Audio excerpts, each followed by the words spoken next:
Bismillahirrahmanirrahim. Alhamdulillahirabbil alamin arrahmanir rahim maliki yaumiddin. Iyyaka na'budu wa iyyaka nasta'in ihdinas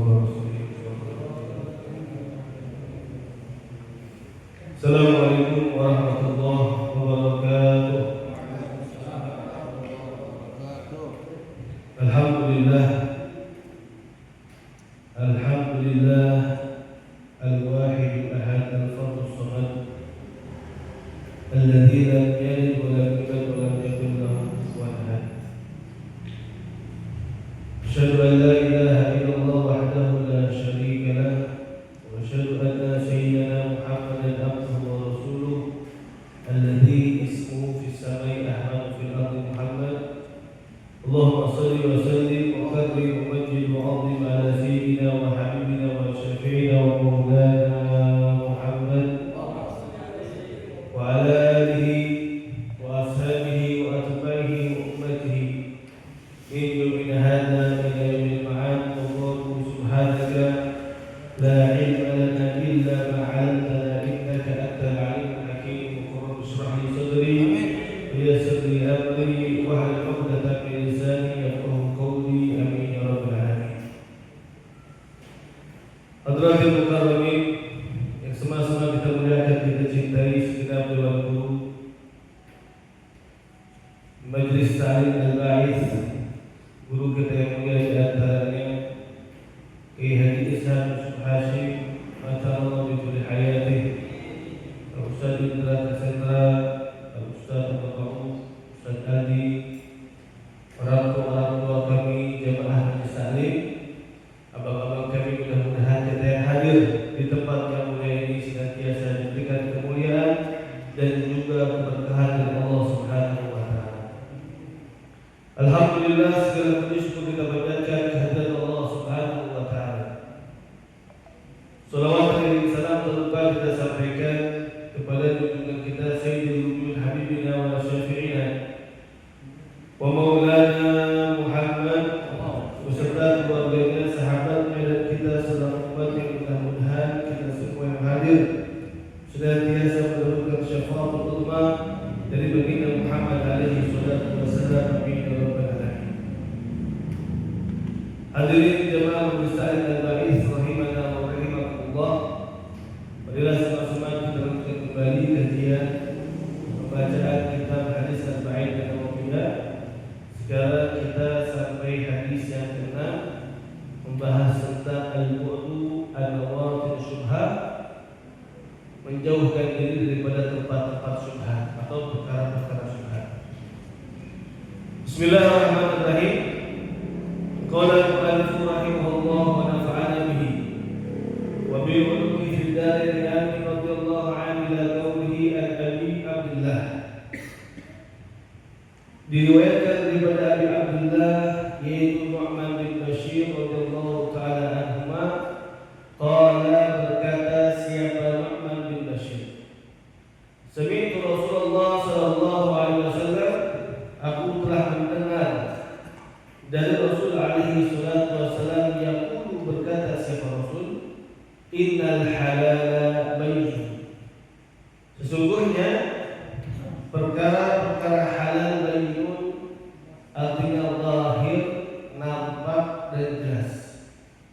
Wa innal harama bayyinun, dan sesungguhnya perkara-perkara haram nampak dan jelas. Wa bainahuma, dan di antara keduanya umurun mushtabihatun, ada perkara-perkara syubhat, la ya'lamuhunna katsirun minan nas, tidaklah mengetahui hal tersebut kebanyakan daripada manusia.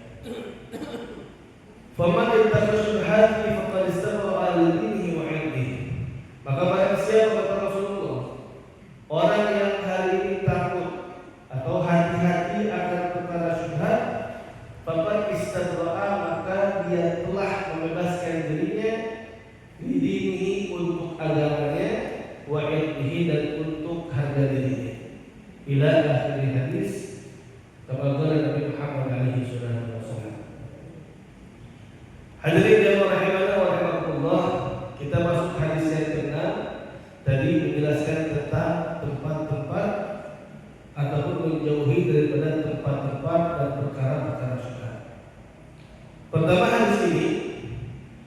diriwayatkan oleh sahabat Nabi Muhammad alaihi salatu wasallam yang bernama Nu'man bin Bashir.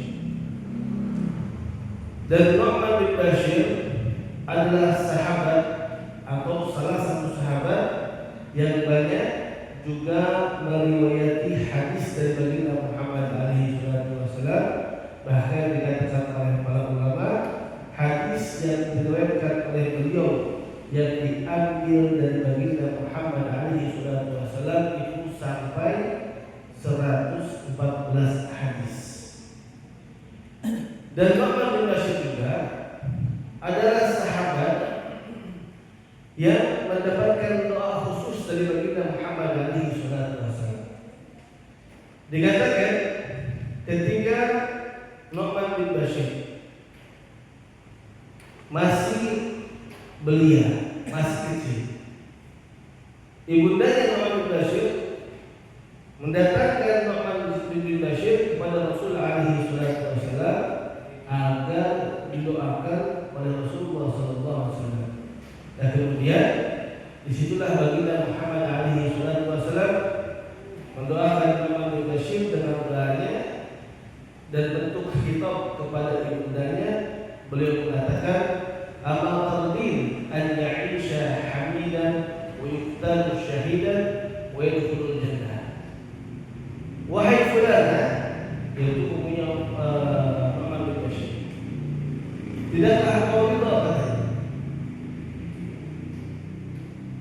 Nu'man bin Bashir ini hidup dalam keadaan terpuji, kemudian yuqtalu syahidan, mati dalam keadaan syahid, dan Allah masukkan dirinya kepada surga. Nah, ini adalah doa yang dikatakan kepada umminya Nu'man bin Bashir, sehingga doa tersebut dikabulkan. Dikatakan Nu'man bin Bashir hidup dalam keadaan terpuji karena beliau diperintahkan oleh baginda Muhammad alaihi wasallam untuk memimpin kota Kufah dan Damsyik sampai umur 64 tahun. Baru di situ beliau berperang dan mati dalam keadaan syahid, dan tentunya sesuai dengan sabda baginda Muhammad alaihi wasallam, Nu'man bin Bashir dimasukkan surga oleh Allah Subhanahu wa taala. Nah, dari banyak hadis yang diriwayatkan Nu'man bin Bashir adalah hadis yang menjelaskan tentang bagaimana kita dapat menjauhi akan perkara-perkara syubhat. Beliau mengatakan, sami'tu Rasulullah sallallahu alaihi wasallam, aku mendengar Rasulullah alaihi wasallam yang pun berkata, innal halala bayyinun, sesungguhnya perkara-perkara halal itu bayyin, jelas, zahir, nampak. Wa innal harama bayyinun, dan perkara-perkara haram pun jelas, nampak. Wa bainahuma umurun mushtabihat, dan di antara halal dan haram tadi ada yang disebut perkara-perkara syubhat, yang artinya perkara syubhat ini adalah perkara la yusufu bil halal wal bil haram, tidaklah disifati dengan sifat halal dan juga sifat haram. Maka hadirin rahimana wa rahimakumullah, semua yang kita pahami hari ini artinya sudah jelas, nampak, nyata di hadapan kita. Mana yang sudah Allah halalkan, mana yang sudah Rasul halalkan, dan mana yang sudah Allah dan Rasul haramkan. Nah, sehingga nggak ada lagi di antara kita yang terkadang berdalih, berdalih bahwasanya misalnya ada beberapa perkara yang dianggap kita nggak tahu ini halal atau haram. Nah, apalagi kita beralasan di antaranya kita yang hari ini hidup di antara para ulama, kecuali mungkin kita nggak tahu halal-haram itu dan bisa menjadi hujah untuk kita ketika kita memang tinggal di badiyah, tinggal mungkin di tengah-tengah hutan, nggak ada ustaz, nggak ada kiai nggak ada ulama, baru kita bisa berargumentasi. Kita nggak tahu halal, kita nggak tahu haram. Nah kalau dari ini nggak ada hasil. Apalagi sering aja di alam. Nah maka hati-hati. Terkadang orang-orang yang meremehkan suatu perkara yang haram, berbuat haram semaunya, seolah-olah yang sudah jelas Allah haramkan itu menjadi halal. Kenapa? Saking dia mungkin alhamdulillah terlena dengan kemaksiatan yang dia lakukan. Contoh di antara kita hari ini yang meninggalkan sholat. Kalau ditanya meninggalkan sholat haram.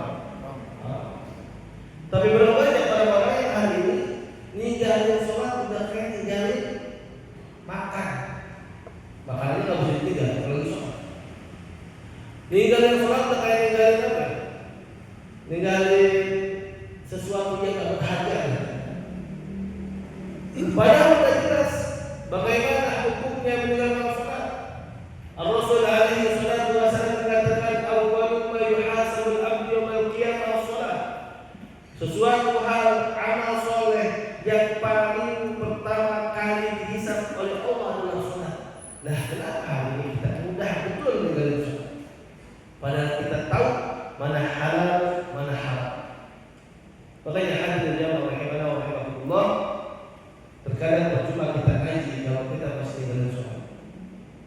Walaupun ngaji nggak ada percumanya, tapi minimal kalau kita nggak bisa sampai pada nasihat-nasihat yang dikatakan guru-guru kita, minimal sholat jangan ditinggal.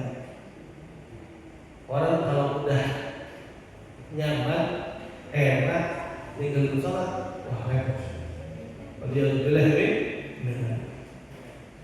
Jadi lagi-lagi halal itu jelas, haram itu jelas. Perkara haram itu khamr jelas. Berapa ayat Allah katakan tentang hukum mengharamkan khamr? Banyak.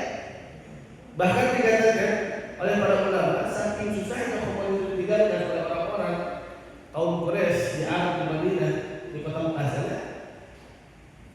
Pengharaman khamr itu ditadrij sedikit-sedikit sehingga ayatnya banyak. Yang jelas tadi khamr itu haram. Tapi sekarang berapa orang yang khamr kayak ayat. Ini hati-hati ya. Lagi-lagi halal itu jelas, haram itu jelas, dan semua sudah diajarkan oleh guru-guru kita. Wa bainahuma umurun mushtabihat la yakuna kasrun nas. Nah, juga yang perlu kita perhatikan dan kita hati-hati di antara perkara halal dan haram itu ada perkara yang disebut syubhat. Apa makna syubhat? Al-mutasyabih, yang sama, yang tercampur antara halal dan haram, yang belum jelas. Nah, kenapa kalau bicara halal pasti ada dalil, kalau bicara haram pasti ada dalil. Makanya dalam usul fikih dikatakan al-aslu fil hukmi al-mubah.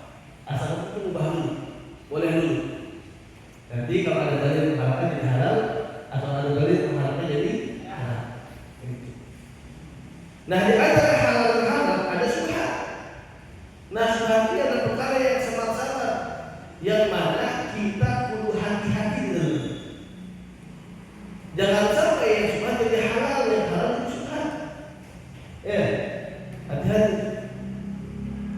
Nah, makanya Rasulullah SAW ketika mengetahui bahwasanya kita terkadang susah untuk membedakan, nah beliau di situ mengatakan la ya'lamuhunna katsirun minan nas.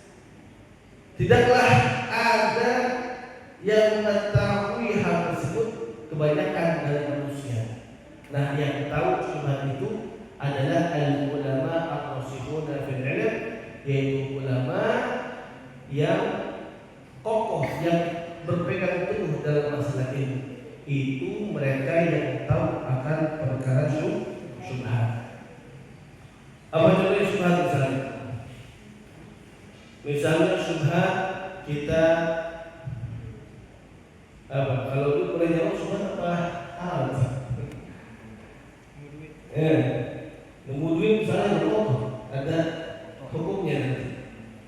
Misalnya itu boleh nyalok lah di belakang. Nyaloknya benar, cuma kadang-kadang ada bohongnya. Bohong dikit tadi itu. Bohong dosa bukan? Nyaloknya boleh. Nyaloknya boleh.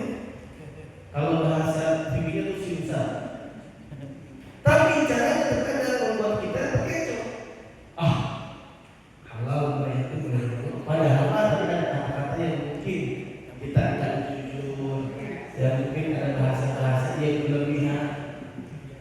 Nah sehingga mungkin kalau kita berbentar lagi ini bukannya halal, bukannya haram syubhat. Nah sehingga dalam perkara syubhat ini kita juga perlu hati-hati. Makanya nanti di situ masuknya babnya bab warok.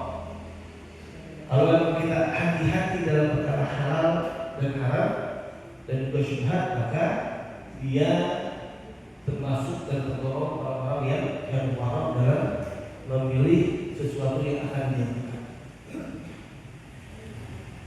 Nah juga hadirin rahimakumullah, ada yang disebut warok, ada yang disebut juhud. Berbeda tuh. Warok itu adalah orang yang mengambil perkara yang halal saja dan meninggalkan yang haram dan syubhat. Itu apa?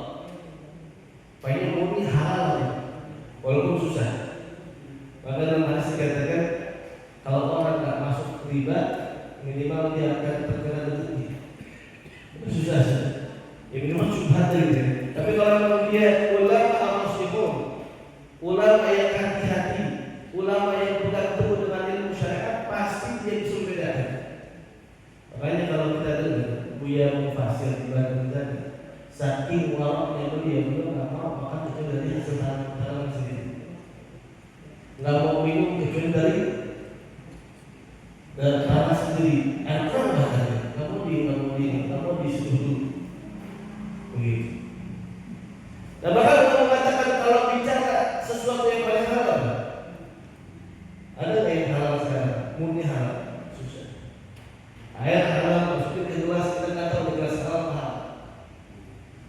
Kita itu gelas mulai gosok, kita itu gelas jamaah kita bawa kemana-mana. Kita pakai legal kita tahu entah ini di bangunan atau mereka, misalnya. Nah sehingga ulama mengatakan sesuatu yang paling halal itu adalah air hujan yang turun dari langit langsung kita rasakan dalam tubuh kita. Berarti malam itu halal, murni 100% tidak ada syubhat. Dan itu sulitnya. Nah itu warok itu adalah seseorang yang meninggalkan halal, meninggalkan haram dan syubhat dan hanya ingin halal saja. Nah ada di atas itu adalah juhud. Apa juhud?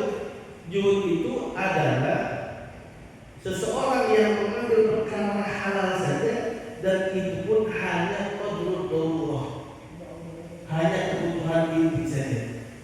Nggak mau bermewah-mewah, nggak mau berlebih-lebihan. Itu juhud.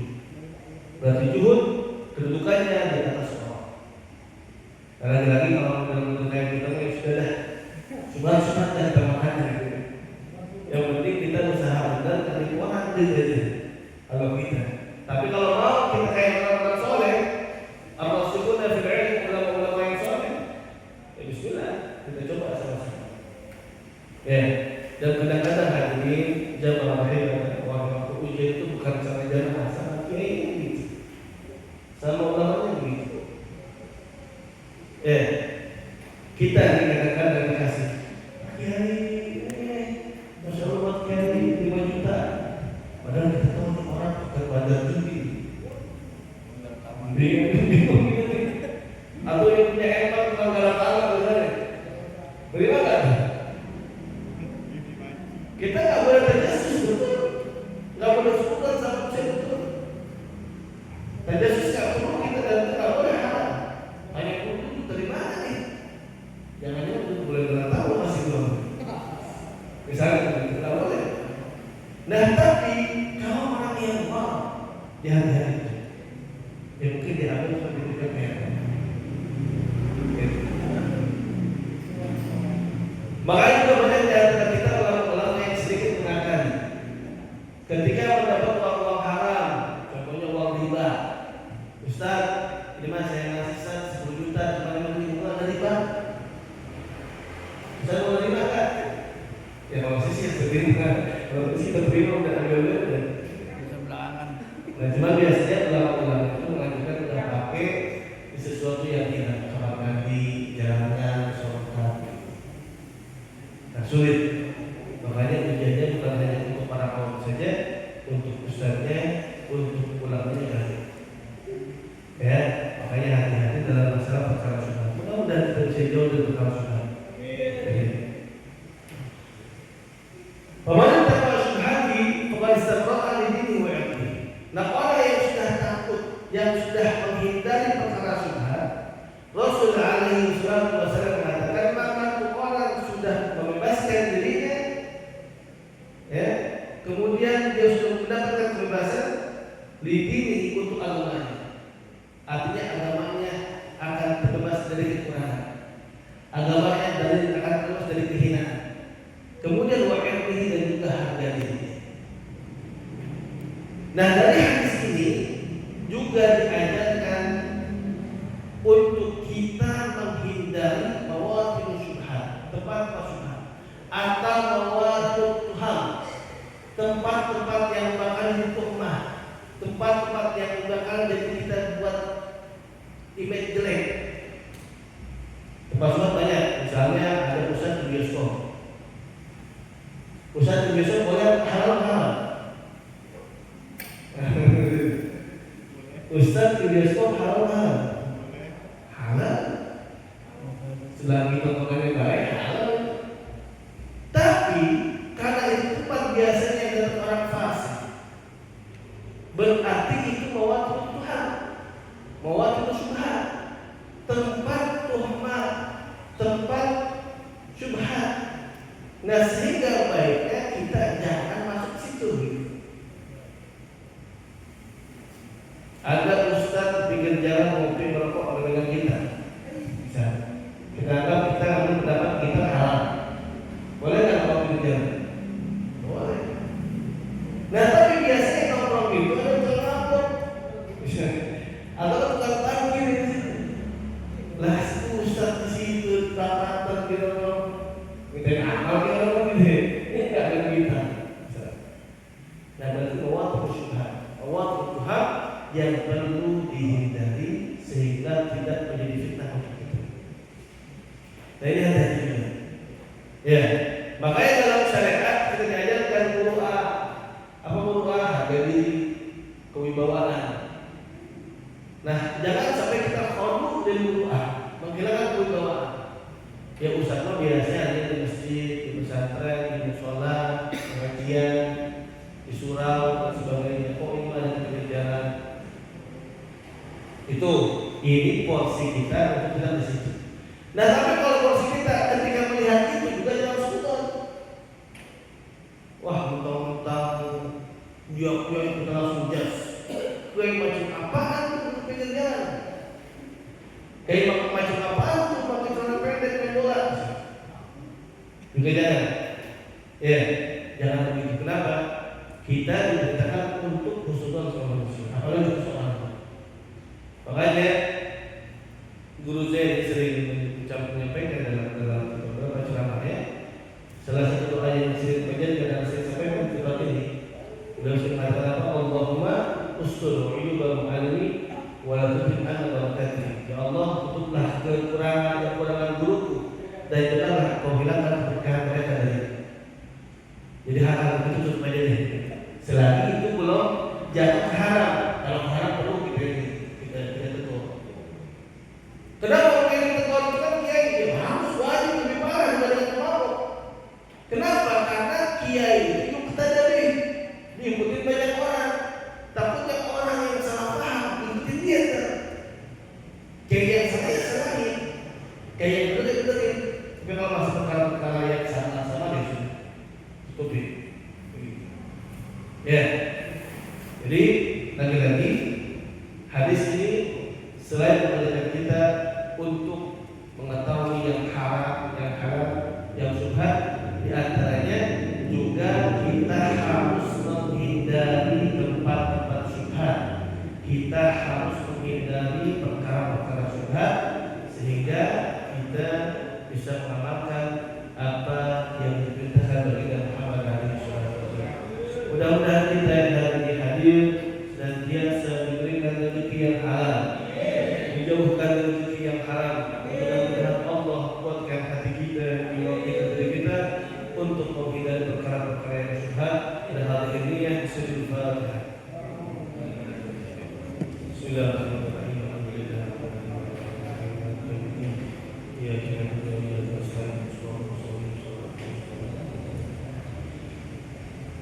Assalamualaikum warahmatullahi wabarakatuh. Alhamdulillah, demikianlah ilmu telah disampaikan oleh guru kita. Mudah-mudahan bisa bermanfaat, bisa buat nasihat buat kita dalam kehidupan sehari-hari. Kita doakan guru-guru kita bersehat walafiat, Allah kasih ilmu yang bermanfaat di dunia wal akhirat. Jamaah yang dirahmati Allah, bersama-sama acara pengajian kita ditutup dengan doa. Assalamualaikum warahmatullahi wabarakatuh.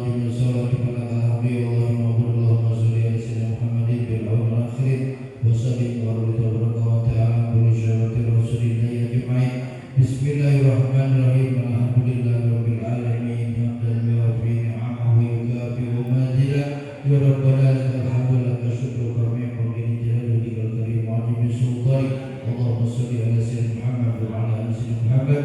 Allahumma habib ilayna al-iman wa zayyid fi qulubina wa kar ilayna al-kufra wa fusuq wa isyan wa ja'alna min ar-rasyidin.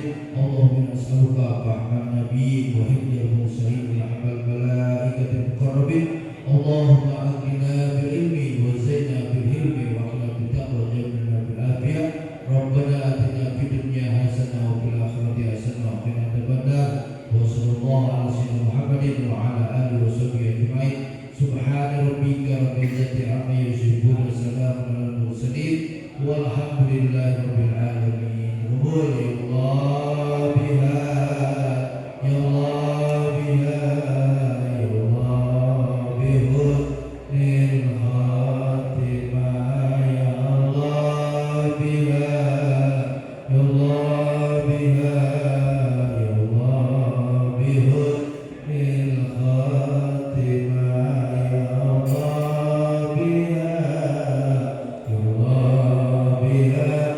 Allah bihusnil khatimah. Kurang lebihnya mohon maaf.